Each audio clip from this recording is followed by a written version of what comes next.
It's not who you know. Have you ever heard the expression, it's who you know?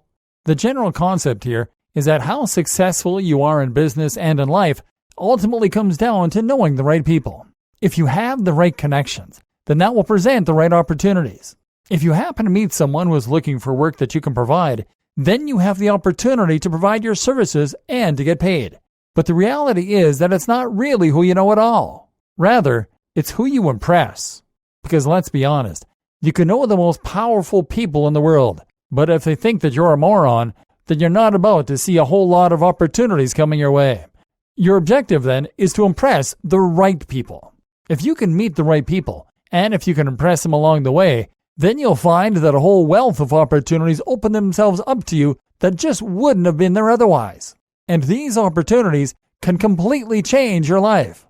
The question that should now be on your mind is, well, how do you impress people? What can you do to ensure that people come away from their interactions with you feeling amazed at your skill, your knowledge, and your expertise?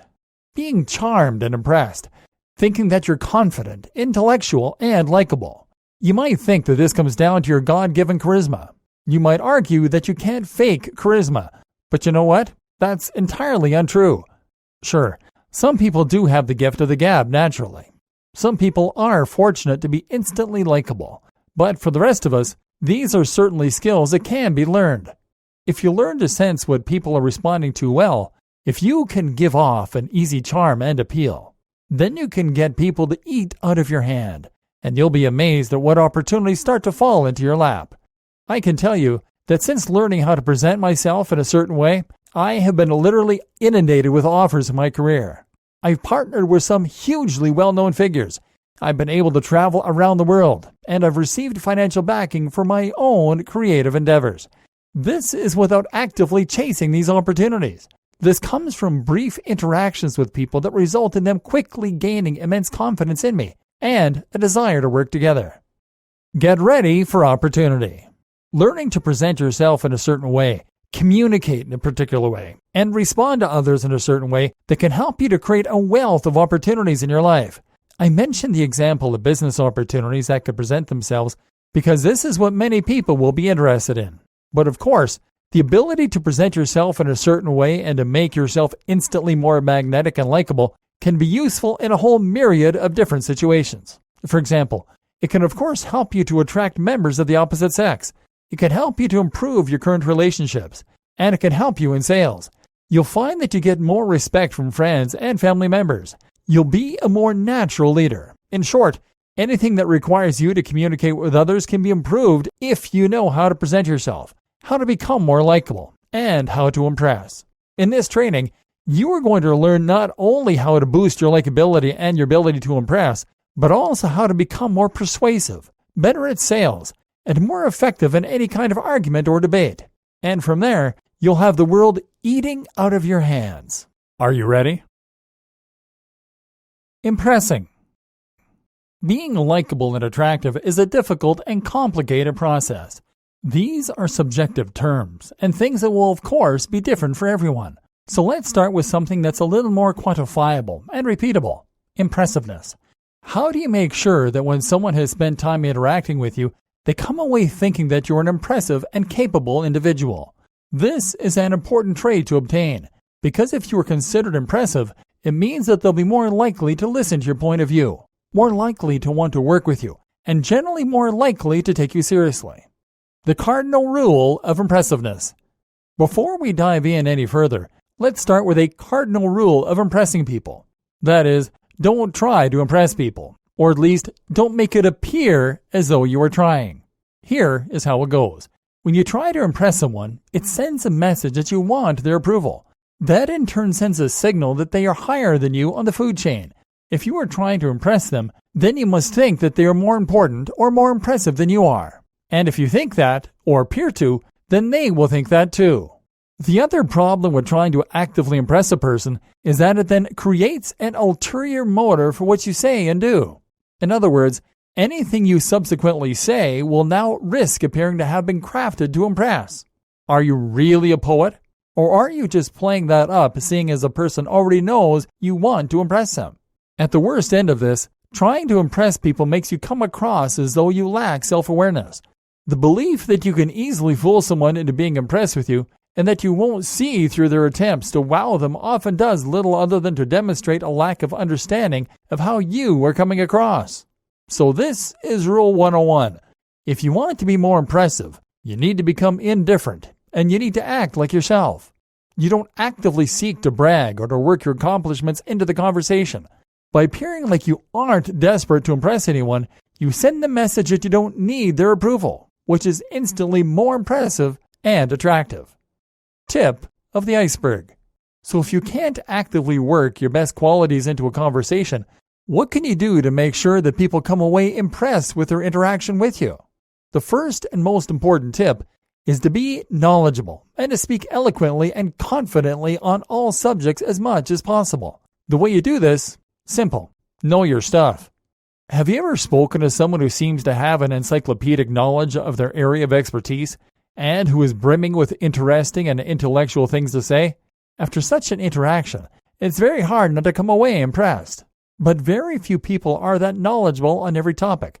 Most of us have particular subjects that we're passionate about and that we know a lot about. Speaking on the subjects you're passionate about, then, is something you should always aim for when possible, as this way, you'll be able to speak with passion and knowledge and demonstrate your knowledge in context. Passion is something we're going to be coming back to again and again in this training, and you're going to see that this is something that can make you incredibly more dynamic, engaging, and impressive. And if you know that you're going to be speaking about subjects of which you are not an expert, then do your research prior to going and make sure you've read up on the subjects that you're going to be encountering. For example, if you'll be going to a conference for a particular industry, then it makes sense to spend time reading up on that industry, reading up on the attendees, and reading recent relevant news. Easy wins. Doing your research prior to important meetings is a good idea then. But what if you aren't going to a particular event? What if the conversation changes? The good news is that there are, of course, some relatively easy wins. These are things you can read up on, research, and learn that will help you in any conversation. For example, reading up on the news is something that can make you appear well-informed and interested in a wide range of situations. If you're visiting a particular area or country, take the time to learn about the area and the recent news. Lots to offer. Of course, the easiest way to appear impressive is to be impressive. In other words, if you are genuinely multi-talented with lots of areas of interest, lots to offer, and lots of experience, then it is likely to come up. So, something that everyone should be looking to do is develop themselves and expand their skill set, their knowledge, and what they have to offer. There is no reason to be a specialist in just one subject. You can be a polymath, an expert in many, especially thanks to the internet and just how easy it is to look up lessons or courses on any subject that you want to get better at. If you want to speak impressively, then the key is to find that subject that you're going to love. Again, it comes down to passion. So if you choose to pursue a subject that doesn't truly interest you, then in all likelihood you're not going to be able to talk in the same engaging and truly informed manner as if you did. In this case, being impressive once again comes down to choosing the right field to be in, so that you can truly be a maestro within your subject matter.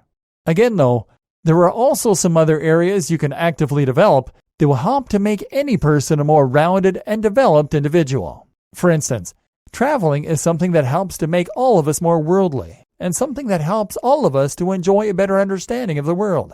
If you can drop into conversation about how you thought the pyramids compared to the Grand Canyon, or the time you discovered the perfect spot on a beach somewhere in Croatia, then it will add color, knowledge, and experience to your background. Other good areas to develop yourself include your knowledge of health and fitness, of psychology, of literature, of food, of wine, of art, of film, of music. Don't expand to areas that you don't find interesting. Don't try and force yourself to be someone you're not. And recognize that, of course, not everyone is going to be interested in your knowledge of cheese. But if you can expand your general knowledge to include more subjects generally, and if you actively pursue multiple interests, then you will naturally come across as a more rounded individual. Just make sure that once again, you aren't trying to get approval. Don't desperately try to drop into conversation that you have traveled, or it will come across as needy and bragging. Simply allow your prior experiences and knowledge to color what you say naturally. Allow for it to come across and hold back as much as you give away. This way, it becomes apparent that there's much more to you, and that is highly impressive. Listening. But it's not just about being able to talk a lot and show off what you know or where you've been. Just as important is being able to listen to others and to grasp and understand what they're saying. There's an old adage that says many of us don't listen to understand, but rather we listen to respond. Many of us are eager to simply get to our turn, which makes us come across as shallow, impatient, and dense. Instead, we should recognize every interaction with another person as an opportunity to learn more, to expand our experience and our knowledge, and to generally improve ourselves. Try to recognize that there's no such thing as a topic that is boring or irrelevant. Even just learning about other people is incredibly useful, and whenever someone speaks, they give away information about themselves. Become an active listener then, and people will feel that what they are saying is truly being understood and processed. Not only is this a highly likable trait, but it's also something that makes you seem switched on and intelligent. Being interested is very much correlated with being intelligent. A tip for active listening is to repeat things back to people. If someone tells you something, try repeating the end of the sentence back to them in order to commit it to memory. In one study, it was found that people tipped their waiters and waitresses higher when they would repeat back their orders to them. This small gesture was enough to show that they had actually been listening, and therefore to make them seem more capable and less likely to make a mistake. Of action. Finally, to come across as more impressive, make sure to be a man or woman of action. In other words, do not be all talk and no trousers. This is another reason why it is a mistake to try and outright tell someone why you're impressive. When you talk about the things you can do, or the things you often do, people will often assume that it really amounts to just that, talk. But if you are seen to simply take action and do things without talking about yourself, then it suggests that you are intrinsically motivated, that you are proactive, and that you are someone who is happy to take things into their own hands. An example in your daily life might be to stop telling people about the amazing trip you one day plan to take and to instead just go. Likewise, stop telling people you're going to lose weight and just do it. Don't promise to do something kind or useful and then not follow through. I recently got an incredible opportunity to work with someone, and the reason they gave me the opportunity is that when working with a mutual contact for the previous 2 years, I never once handed in a project late. I always hit the deadline, which meant they knew they could trust me, take my work seriously, and invest in me. If you say you're going to do something, then don't. You massively harm your own brand. Action points. Okay, so we've already covered a fair bit in this video. What have we learned? Don't try to impress people. There is no substitute for being passionate and truly interested in a topic.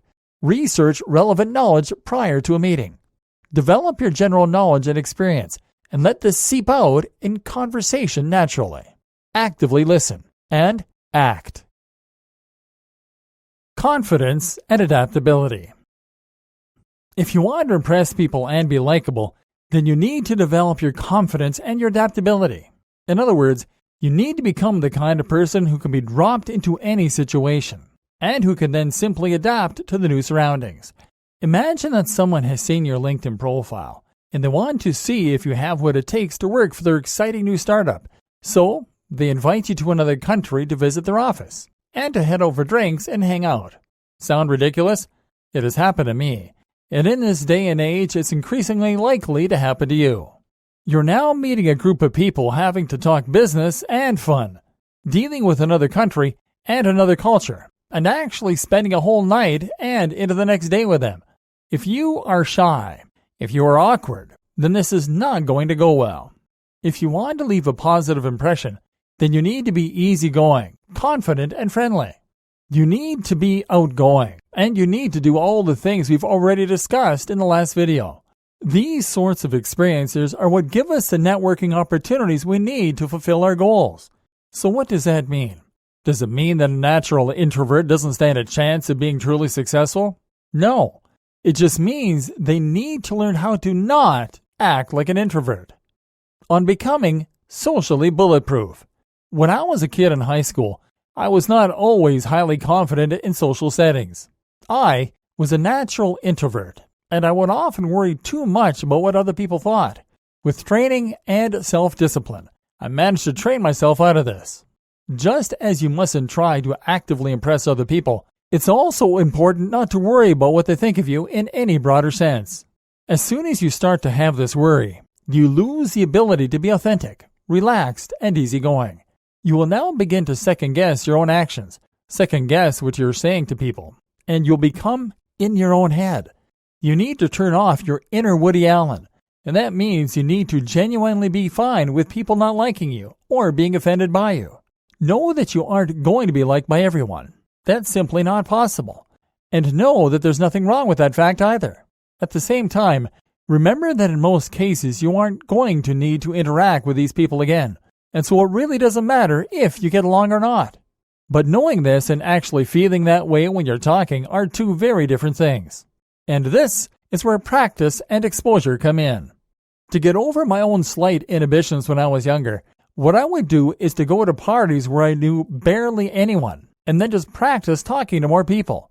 I had a friend from my first school, and I would go to parties with him that had nothing to do with my school then.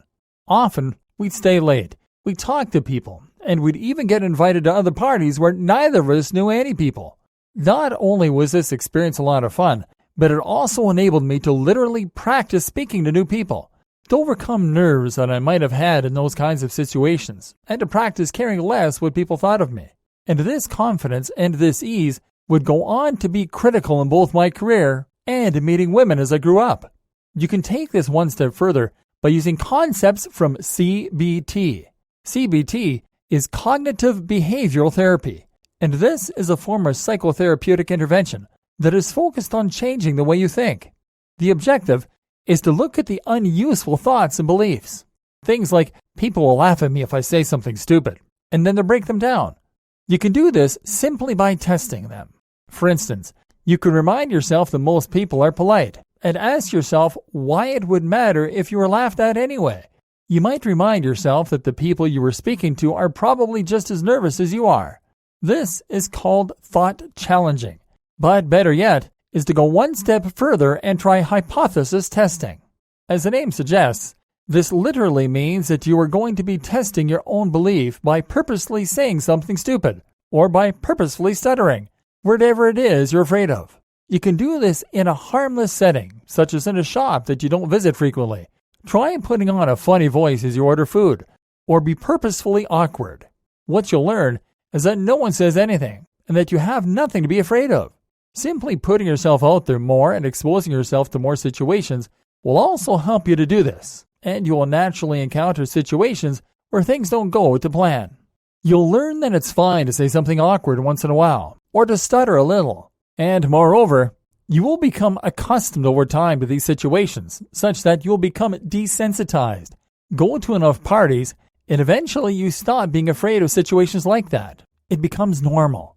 And that's when you start to talk confidently with attractive members of the opposite sex, or potential future employees. It's also when you learn to stand up for yourself when you have been wronged, and it's how you lose fear of confrontation. Forget nerves. Forget anxiety. Welcome to calm confidence. This is what it is to be socially bulletproof. Tip: want to go further with this? Want to develop your confidence and charisma quicker? Certain classes are all about breaking down your inhibitions.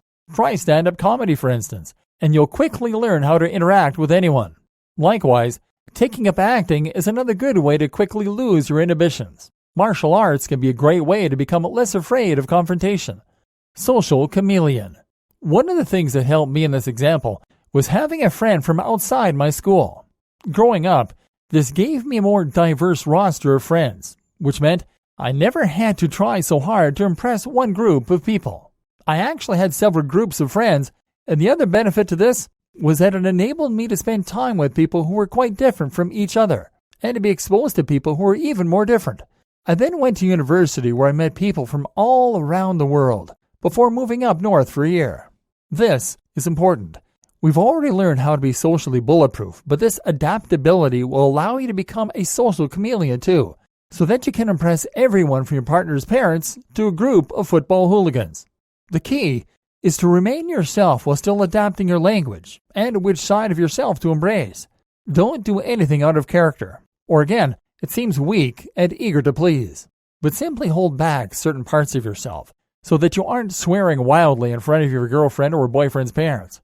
Still, show your real sense of humor, and they'll likely feel respected as a result.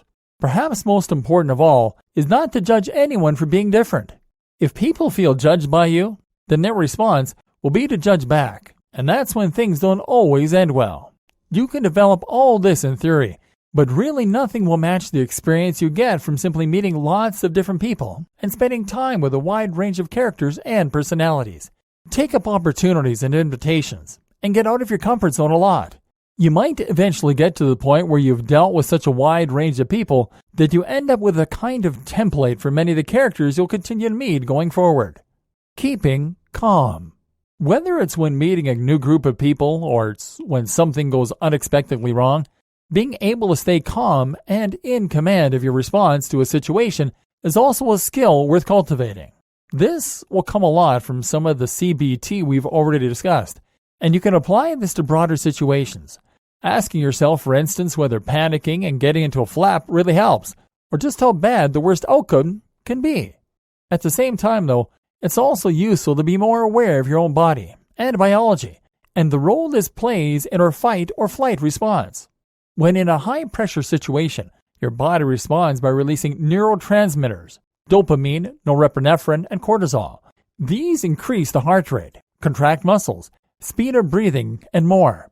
This helps us in case of physical confrontation, but in all other situations, it is a hindrance. When it comes to being witty and charming, having a mind that is racing doesn't help.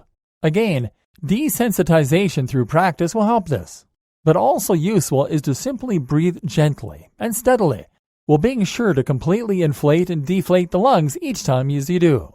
This actually activates the rest and digest state, which is the opposite of fight or flight, and which will suppress many of those symptoms. You'll be calmer, more relaxed, and more at ease. Try to focus on body language too. Not only does body language communicate a lot about you, but it can also actually end up steering your state of mind. Adopt a more relaxed posture, and your mind will follow.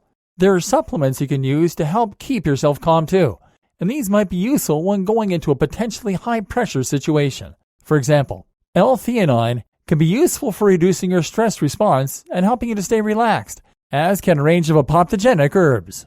And looking after your body generally will also help. When we're low on sleep or feeling unhealthy, our bodies are much faster to jump into panic mode. When you have a healthy and well foundation, you can stay calm and focused much more easily. All this will help you to act completely at ease even when in high-pressure situations. Being in good physical shape can also help greatly, as it means you'll be able to deal physically with a bad situation more effectively. You become much less concerned what someone thinks of you, or getting into confrontations when you know you'd ultimately win, if it ever came down to a fight.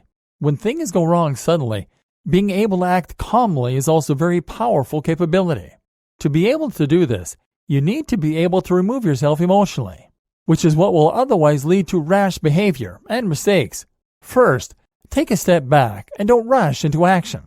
Next, imagine yourself as an impartial observer. What would you recommend someone else to do in this situation? Use some CBT to remind yourself that panicking won't help, and then lay out the steps you need to take to get the best outcome and take them. Action points. This time, our takeaway points are: practice putting yourself in stressful situations. Consider trying stand-up comedy or drama classes. Use CBT to remind yourself that it doesn't matter if you aren't always perfectly charming. Be yourself, and don't worry whether others like you. Take as many opportunities as possible and develop as diverse a range of friends and colleagues as possible. Detach yourself from truly stressful situations by removing yourself emotionally. Attractiveness. What do we mean by attractiveness? Of course, we mean being more appealing to the opposite sex. This video is going to cover that. But at the same time, we also mean being more magnetic and more compelling. It means being the kind of person that others want to be friends with, that others want to impress, and that others want to work with. It literally means being someone who can attract other people to you. And one of the ways you can do this is by being confident socially, which we've just discussed, and by being charismatic. Ultimately, attractiveness harkens back to our evolutionary history. Our emotions and our social behavior have evolved to help us survive in small communities during our development. We will thus always gravitate towards people that we think can help us survive, or that we think can help us to pass on our DNA. Thus, we are attractive to members of the opposite sex who appear physically healthy and fertile, and who have resources and means to look after us and our offspring. And in dating and other areas of our life, we look for people who we believe to be of a higher rank to us socially. We want to associate with people who are more capable than us, because that can raise our own rank, giving us access to better resources and better mates. This still drives so much of human behavior. So much of human behavior is driven by this need to gain status, to fit in, and to demonstrate that we belong at the top of the food chain. And it all comes down to survival of our DNA. A woman wears lipstick because it makes her look more fertile. Rosy lips are a sign of youth, and that in turn will make her more desired, and therefore raise her status among her peers. Men and women buy large screen TVs because it can demonstrate their abundant resources, and thus means that they have something more to offer. Did you really think you were spending all that money for a tiny bit more visual fidelity watching Game of Thrones? Likewise, why do you think people sacrifice so much of their lives working towards promotions and important-sounding job titles? Of course, this is largely unconscious, but we are still all driven by the same things we were as cavemen. We touched on how this plays into our impressions of someone earlier. This is why it is a mistake to try to impress someone, and it is why being nervous in a social situation can be so destructive to our success. If you are with a group of attractive high flyers, and you seem confident, and you act completely yourself, then you are communicating that you aren't worried what they think. On an unconscious level, this leads them to think that you must therefore be of the same status or higher. You must have some reason to be as confident as you are. And that in turn means they now think you are of equal or even higher status. This makes you attractive.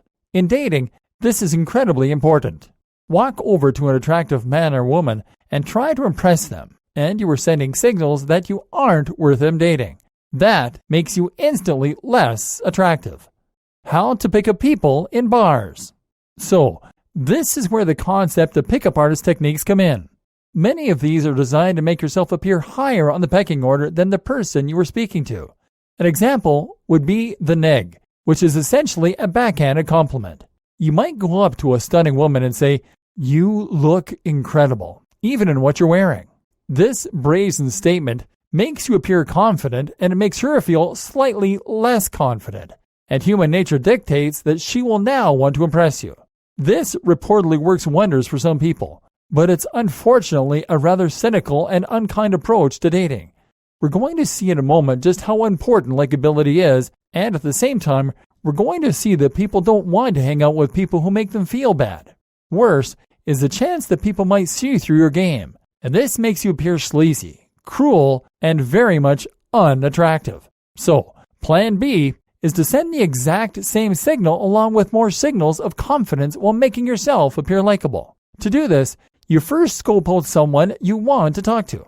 My advice is to test the waters a little first by simply smiling, and if they smile back, you know that you can go over there. Now chat with the person you are interested in, but likewise, chat with the group of friends they're with, if they're with one, and spend almost equal time with them. This demonstrates that you are confident and outgoing. It shows that you're fun and likable, and it also suggests that you aren't just after one thing. Now you seem like someone who is just very outgoing and confident, and they will question whether you're interested in them. Better yet, they may feel competitive with their friends.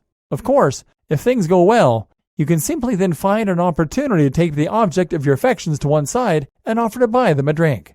Alone at the bar, you can then make your move. But the point is that by being chatty and confident with his or her friends, you make yourself a lot more attractive. And by not desperately focusing all your attention on that person, you come across as much more appealing too. Charisma. Charisma is a difficult concept to put into words. When someone is charismatic, they are magnetic. They are impressive, and we instantly want to be liked by them. These people are usually natural leaders, and they are people that can hold our attention. Many celebrities have natural charisma, but some have it in even greater quantities than others. Great examples include Dwayne "The Rock" Johnson, Michelle Obama, Oprah, Will Smith. These are people you can just watch and watch. So where does this come from? According to studies, this essentially boils down to passion once again, and to congruence in what they say and what they appear to do.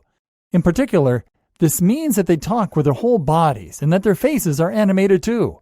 One piece of research found that people who gesticulate more were more likely to be rated by third parties as charismatic. The reason given is that when someone gesticulates, they talk with their whole body. Once again, this tells us the importance of body language. The result is that they appear to really believe what they're saying, and that tells us that it's worth paying attention to. So, should you try and force more gesticulations? Thinking about where your hands are as you talk certainly won't do any harm. But more important is to make sure that you really do care about what you're saying, and that you really are passionate about the topic. This is far better than trying to fake your passion. Showing more emotion of any kind is actually generally an important thing if you want to be charismatic. This is also important when it comes to storytelling. Watch someone like Will Smith tell a story in an interview, and you'll notice that they do it with a whole lot of emotion, that they leave big pauses, that they impersonate people, and that they set the scene. Not only does this require incredible confidence, because there is a risk of setting yourself up for a fall, of building a story up too much, and then not delivering with a punchline. But it also once again demonstrates more emotion. When you set the scene of your story and bring it to life, other people will be able to feel the emotions you felt at that time. Your gesticulations and facial expressions help with this because of what are known as mirror neurons, which are the neurons that fire in reaction to seeing the expressions of other people. This makes us feel as the other person is feeling. So practice telling stories with your whole body and painting the picture for the audience. Learn that you don't need to get to the end of the story right away and have the confidence to share your emotions. You'll be far more engaging and charismatic as a result, as well as much more relatable. Persuasion. Persuasion and charisma are very similar concepts, but with one more interesting element added in, an understanding of others and of the people you are talking to. The key is to recognize that human beings are not driven by logic. We do not buy, subscribe, or sign up when it makes logical sense. Instead, we do all those things when we feel emotionally driven to do so. And this is why charisma and persuasion are so closely linked. Once again, it is about being able to convey emotion and getting people to understand the point you're making. In doing this, you are going to tap into a value proposition, an emotional hook. In other words, if you are trying to sell, you don't sell a thing, but instead, you sell a dream. You don't sell a gaming console, you sell a promise of futuristic technology enabling adventures and exploration.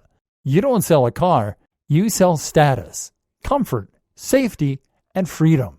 You don't promote a political party, you promote a vision for how you can make the world a better place. When you can tap into the emotion behind your message, and when you can get that to relate to the things that the person you're speaking to wants, then you can drive any behavior you wish. Action points. Learn to value yourself and to portray yourself as high status. Convey that you are high status without making others feel lower. Charisma comes from gesticulations. Tell stories that set the scene and involve emotion. Find the value proposition to persuade people on any topic. Likability. In his training Trick of the Mind, psychological illusionist Darren Brown bemoans the existence of books like How to Make Friends and Influence People. His belief is that it is incredibly simple to do both. Just be a genuinely nice and likable person. Do nice things for people and they will like you. There is no magic formula to this. Of course, there is some merit to learning what makes a person tick, but in many ways, Darren is right. And having met him briefly in person as a fan, I can also happily report that he really does practice what he preaches. He's a very nice man indeed. And this is something that we have overthought and lost along the way. I mentioned in the section on picking people up in bars that you would be more successful if you make yourself appear fun and likable by chatting to people's friends. This just makes you seem fun. It makes you seem less interested in just one thing, and it makes you appear considerate. And believe it or not, people like this. There is a misapprehension that nice guys finish last, that being too nice will make you unattractive. This, in fact, is not true at all. The problem is that most nice guys are also doting and actually coming from the wrong place. Let's consider for a moment the stereotypically hot girlfriend's best friend. He is in love with her, so he treats her right. He buys her flowers. He calls her beautiful, and he's her shoulder to cry on. Meanwhile, she continues to date jerks who screw her around. So, does being nice really have any merit? The key to recognize is that it isn't being nice that's the problem. The problem is that these guys aren't really being nice at all. They're acting like the nice guy because they want something. By calling her beautiful, they communicate that she doesn't need to do anything to impress them because she's already done it. And more to the point, she can see through the fact that they aren't really nice guys necessarily at all. They're just trying to get something. The jerks are after the exact same thing. They just have the decency of being honest about it.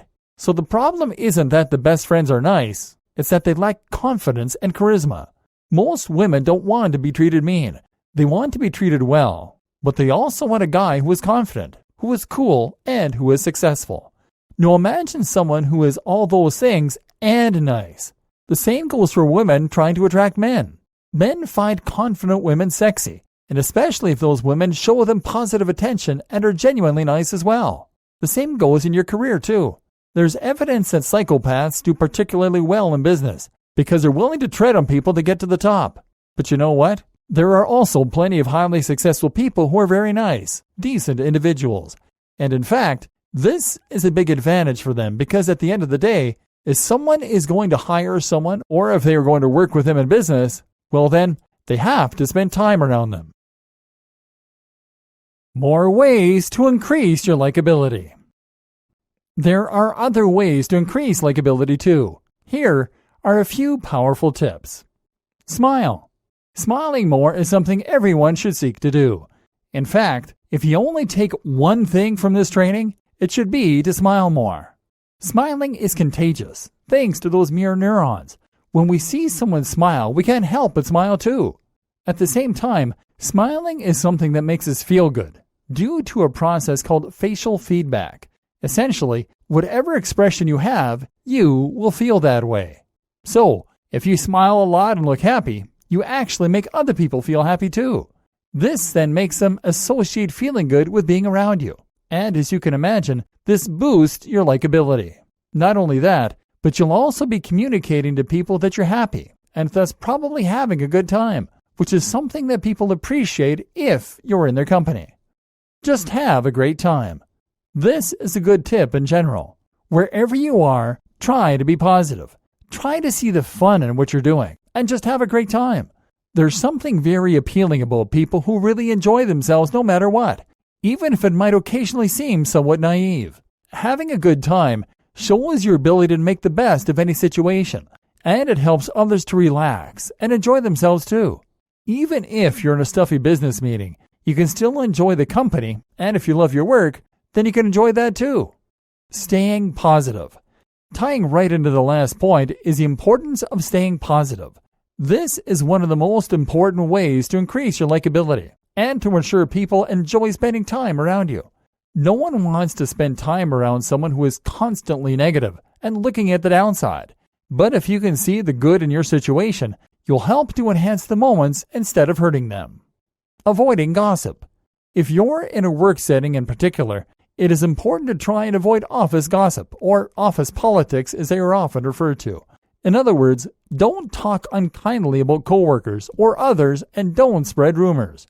Of course, gossiping and rumor spreading can hurt the people you were gossiping about, but it can also damage your reputation with people you were talking to. Why? Because they will question how ready you are to throw them under the bus as well, or how likely it is that you are right now gossiping about them too. Remembering names. A simple thing you can do is to try to remember people's names. This shows that you care and is a great way to win brownie points with someone.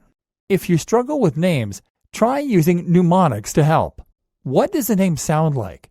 Do you know someone else with that same name? Perhaps there's a fictional character or a celebrity. Build others up. One of the most important things you can do to be more likable is to help build others up. That means encouraging other people, complimenting them, and helping them to stand out for things that they have accomplished. A compliment doesn't just make someone feel good about themselves. It also projects a confidence. Putting down other people makes you feel better in a superficial manner and can elevate your status comparatively. But if you have no bones about telling someone what they did was incredible, it suggests that you don't feel threatened. It even shows that you are in a position to be able to judge performance. In other words, this is actually a great way to appear confident and at the top of your game. There are other small ways you can build people up too. One is to look at a group and to find the person who is currently sitting out of the group and not able to get involved with the conversation. Perhaps the shyest person. Pull back and give them someone to talk to for a bit. They won't forget it. Another way is to help others to take the floor occasionally. Ask them what they've been doing, or just give them the opportunity to take the lead in the conversation every now and then. Ask questions. A quick way not to be liked is to only talk about yourself.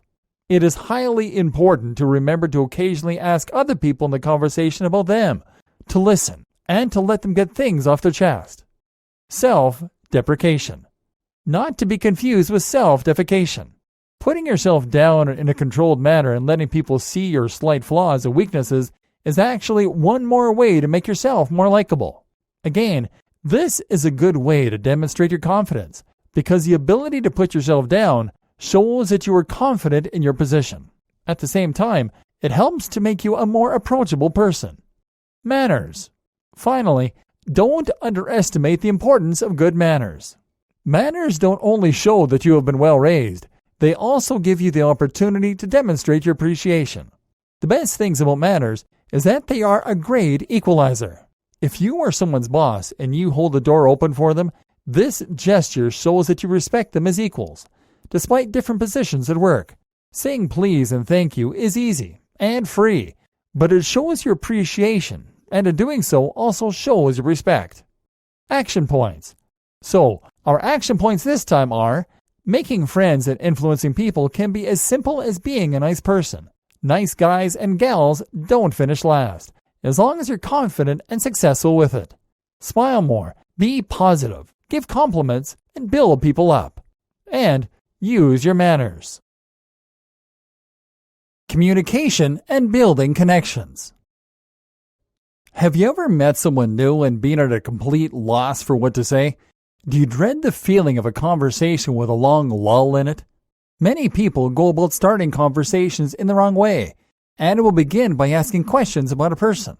They might ask what they do for a living, or even what their favorite band is. Some people even struggle with this with their own friends, and will ask the question, what's new? For many of us, a lot of the time the answer is not much. Very few of these questions will lead to a natural, flowing conversation. We feel the need to get to know someone well, or to know the latest goings-on in their lives. But to be honest, these are things that you can just as easily get from a social media feed. So what might be a better question? Well, how about this simple classic? How was your day? This makes the conversation instantly relevant, recent, and casual. What's more is that it will often result in many more small details that can then be expanded on. If you had a bad day, why? Do they not like work? How long has it been like that? Another tip for making conversation is to always actually listen to what the person has to say, and then to look for these opportunities to expand the conversation and keep it going. The little conversations. Don't just focus on making conversation with people that you are trying to impress. Recognize the importance of also making conversations with the other people in your life. For instance, when you are greeted by your taxi driver or waiter, how do you respond? Most of us don't have time to dive into deep conversation. But what can be nice is just to ask them how they are or how their day is going. You never know who you might meet or who you might impress. And if you work in the service industry or any customer-facing role, to make sure that you are doing this and that you are making use of every opportunity to make conversation, to wish someone a good day, and to smile. Have you ever been served in a store by someone who didn't once look up from what they were doing? This is a horrible feeling, and one that makes you feel almost used by the business. But moreover, you normally don't think very highly about that person.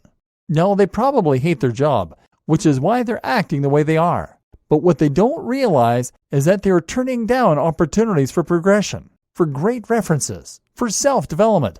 Even if you hate your work and you're in a dead-end position, you should still put all your effort into doing it to the best of your ability. And that especially includes treating others in the right way. Building rapport and going deeper. How do you go about building rapport with someone or becoming someone's friend in a short space of time? The common advice for the former is to try and echo body language. That means that you take up a similar stance to the person you want to build rapport with.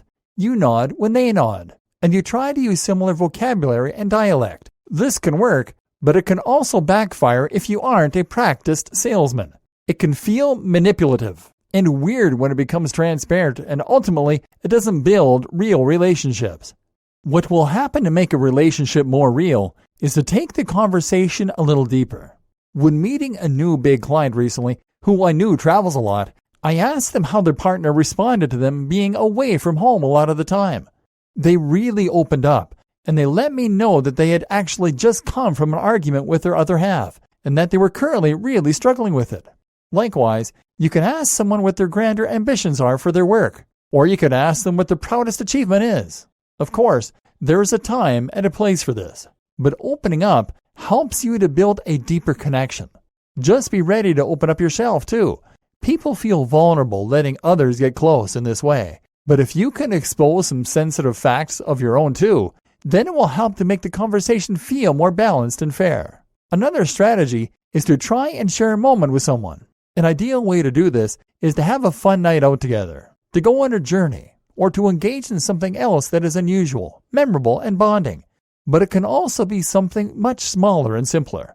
Got a new drink you've yet to try? Why not suggest that you try it together? Or how about playing a prank on someone together? Small moments like this can make you a team and give you a joint experience that can be very bonding. The art of communication.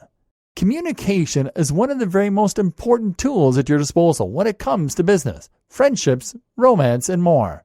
Communication is what gives you the ability to get across your point of view, to let others know how you're feeling, to let others know your intent, and to be understood. If you lack communication skills, then even the greatest intentions and strategies can fall apart.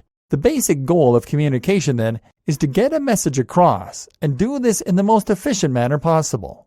That normally means you're looking to respond quickly with as few words as possible. Good communication means clearly getting your message across in an efficient way. This is what confuses a lot of people who think that good communication should involve flamboyant language and big words. How do we reconcile these 2 points? The reality is that language should never be used to show off how big your vocabulary is. However, what a large vocabulary allows you to do is to convey your message in even fewer words often. Reconcile versus get these points to work together, and with more nuance. Different words with similar meanings often provide slightly different tones, slightly different expressions. This allows you to do all the things we've communicated so far, such as better adapting your presentation to the audience at hand, or better complimenting the people you're speaking with. Action points. Keep conversation simple and address current concerns. Let conversation flow naturally. Listen to the other person and expand on their points. Communicate in a succinct manner. Use vocabulary to add flavor. Presentation. Presentation is another important point to consider when you're trying to be your more attractive and magnetic self. Of course, this plays an especially large role when it comes to dating and relationships, but it also plays a large role when it comes to work and business. Conventionally irresistible. Ultimately, as we've already touched upon, physical attraction comes down to looking healthy and looking confident. Women's makeup and clothing makes this clear. It is designed to accentuate the breasts and the hips, to show off long, slim legs, and to bring youthful color to the face. For men, though, the same is true. Attractive men are men who display youthful looks, but also a healthy dose of testosterone and muscle. They'll look strong and vital, but also healthy. Things like teeth, like skin, and like the brightness of our eyes help to convey this information about us and tell others that we're doing well and that we offer good genetic material. Even factors like symmetry are linked back to our health. A lack of symmetry is thought to betray difficulty in mitosis and an increased likelihood of cancer. This is why one of the most effective ways to make yourself more attractive is to improve your health. That means you should get to the gym and ensure your body is toned and strong. But it also means that you should make sure you are getting enough sleep. You should ensure that you are eating a balanced and nutritious diet, and you need to avoid stress. Spend a good amount of time outdoors. And if life leaves you feeling exhausted and beaten up, then change something. You can succeed and thrive in that condition. But don't forget the importance of looking confident. Some people might be shy to wear clothes that will show off their healthiest features if they don't feel good about how they look. For instance, a woman with large legs might not feel good about wearing shorter skirts. But this is missing the point. The point is that men love confidence because, again, that is attractive for much the same way that looks are. If you want to be thought of as sexy, then you need to act that way.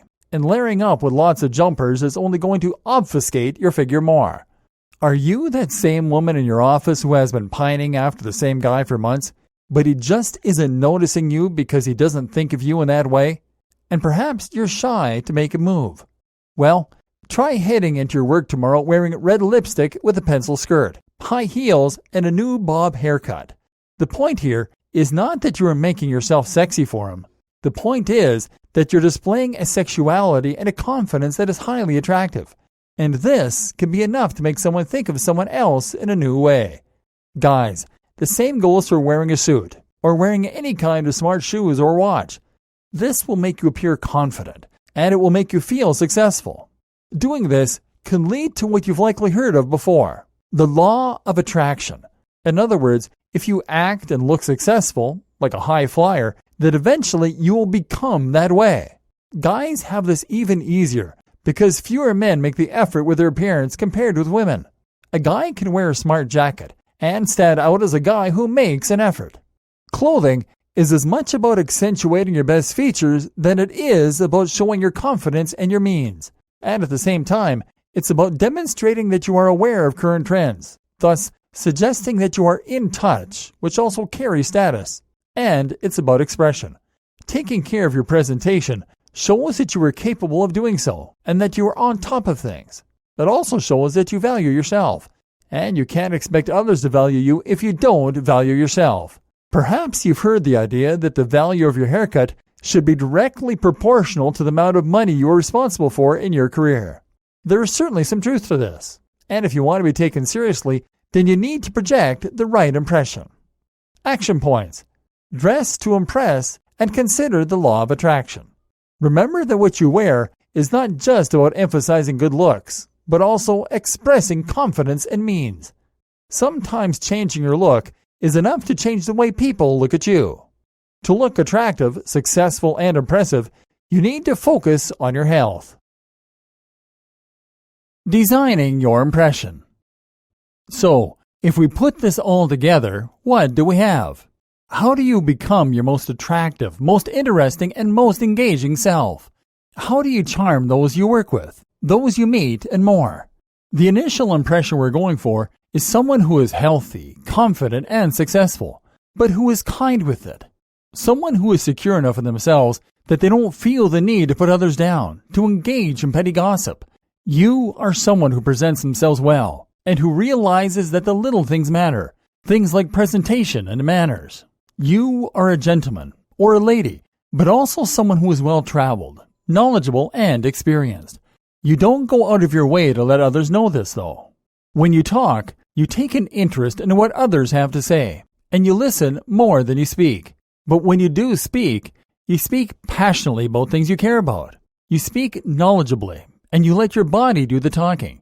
You pull people into the emotion of what you're saying. You let them feel a part of your stories. You don't worry about impressing people or making the right impression. You are comfortable in your own skin and in your own mission, and you are enjoying the journey along the way. When you can manage to be all those things, then you will be the most attractive you. And you'll find that everything you want in life comes that much more easily.